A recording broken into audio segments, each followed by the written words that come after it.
sting, man kan bruge, som ikke er helt almindelige, men som kan være rigtig smarte, hvis man for eksempel ikke har en overlokker, det er overlokssøm. Og det er dem, der ser sådan her ud. Det er dem, der er i den her kolonne. Det er sådan nogle, man kan bruge ude i kanten i sømrummet, for ligesom at holde på de der travletråde, der nu engang er. Og man kan bruge en helt almindelig trykfod, som der sidder i symaskinen, eller også så kan man bruge sådan en overloktrykfod. Og den overloktrykfod, de ser nok forskellige ud for hver maskine, alt efter hvad for en maskine man nu har. Men det som der er, det som den kan gøre, det er, at den ligesom har sådan en guide til hvor kanten af stoffet skal være, og så er der sådan en lille metaltråd eller en anden form for markering, hvor den yderste tråd skal være henne. Og den gør nemlig, at tråden den ikke trækker stoffet sammen, når den syr videre. Så den gør simpelthen, at tråden den bliver, hvor den skal, uden at trække i stoffet. Så sådan ser en overlok-trykfod ud. Og igen, den kan nok være lidt anderledes, alt efter hvad for en maskine du har, men cirka sådan her ser den ud. Og her kan du se forskellen, hvis jeg nu syr, nu tager jeg bare lige en helt almindelig overlok, og den hedder 20 for mit vedkommende. Nu prøver jeg lige at sy med den helt almindelige trykfod. Kan du se, der er ikke rigtig nogen guide til ligesom at guide mig hen, hvor kanten af stoffet er. Men jeg prøver mig lidt frem, og det kan også virke fint nok.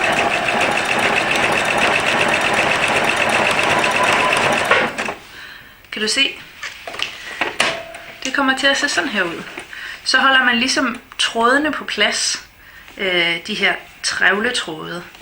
Det prøver jeg lige at se her. Jeg prøver lige at skifte trykfoden ud med en overlok-trykfod. Sådan der.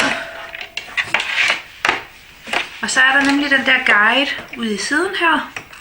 Den røde skal bare følge her.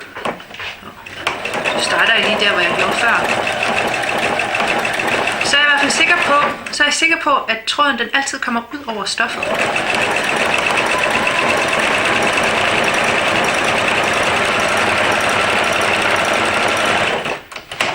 Sådan der. Du kan godt se, at der er en lille smule forskel. Det var, nu er der lige en tråd her.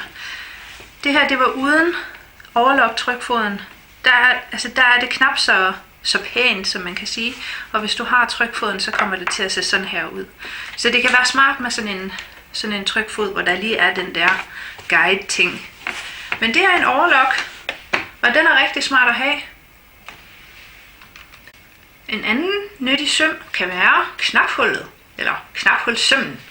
Og min maskine har flere forskellige, men den mest almindelige, det er, hvor der er en ende, der er en op, og en ende, og en ned. Så det er 3 forskellige sting.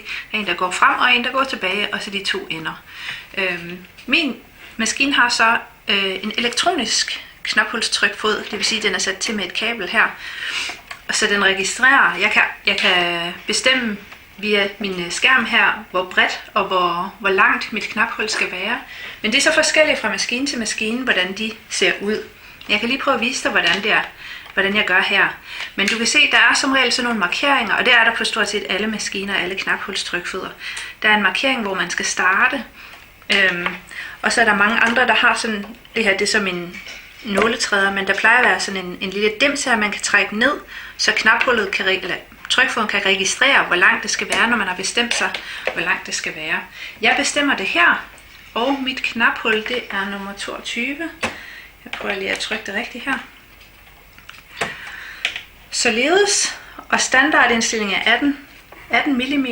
Når man skal lave et knaphul, så måler man som regel på knappens diameter plus højden. Og ofte, jamen det er så forskelligt, hvor store knapperne er. Men diameter plus højden af knappen. Og her, nu laver jeg bare lige en helt almindelig standardindstillingsknaphul. Den her gør det så automatisk.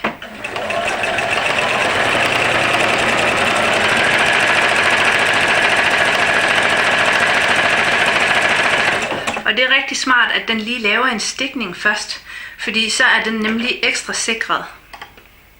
Og der kan det være rigtig smart at have indstillet trådspændingen til omkring 3 stykker.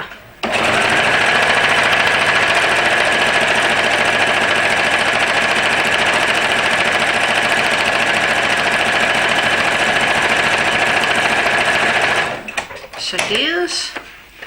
Så har jeg et fint lille knaphul her. Der ser sådan der ud. Jeg kommer til at trykke lidt ved den. Som regel så kan de godt passe sig selv, så at sige. Så der ikke kommer det her lille hul, der er her. Men så er det bare, at man tager sin opsprætter og så lige sprætter op her. Så har du et knaphul. Derudover findes der alverdens pyntesømme. Som du kan se her, så har jeg flere forskellige knaphuller.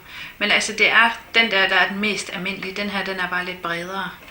Og der er forskellige pyntesømme på min maskine. Der er transesømme, det er hvis du skal lappe noget. Så vil du stryge noget flisseline indenunder, og så simpelthen trans hen over det. Der er kviltesømme, sådan til at have mellem syninger og sådan noget som pynter. Og så er der ellers pyntesømme hele vejen igennem. Men det er ikke noget, vi vil gå ind i her. Det er igen forskelligt fra maskine til maskine, hvad for nogle sømme der er.